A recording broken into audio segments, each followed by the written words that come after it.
Once there was a small community church in Willow Creek, a quiet countryside town in America, where people gathered every Sunday under the open sky. There was no roof above the courtyard, just the sun in summer and rain during the monsoon.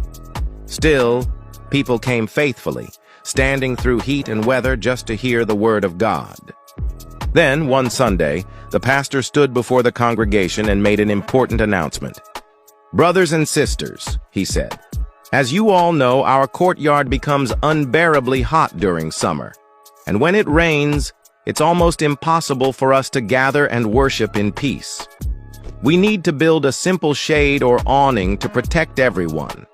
The estimated cost is around $5,000, so I humbly ask, if you are able, please consider contributing a little extra next Sunday to help make this possible." After the service, people went home. Later that week, as the church doors were open for a smaller evening gathering, a humble-looking man and his wife approached the deacon. The man wore simple, worn clothes and had a bandana tied around his head. "Excuse me," he asked the deacon. "Is the pastor here?"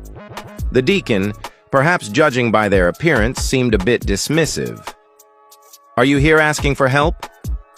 "No, sir," the man replied. "We've come to see the pastor." "He's busy right now," the deacon said curtly.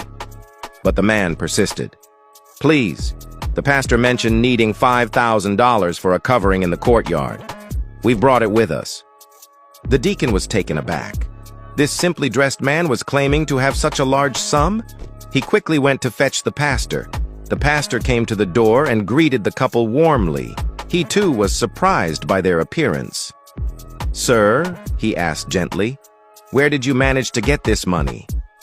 The man replied, "From our home, pastor.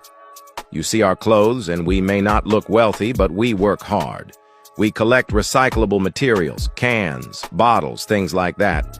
My wife and I have been saving for a long time. We don't have a proper house. We live in a small shed near the train tracks. We were saving to build a home for ourselves," he continued. "But last Sunday, listening to your sermon and thinking about everyone having to stand in the hot sun, we talked about it. My wife said that we've managed in our little shed for this long. We can manage a little longer, but it's important that everyone has a comfortable place to gather. So we wanted to give this money for the shade." The pastor was deeply moved. "Sir," he said, "we can't just accept this large amount from you directly. We need to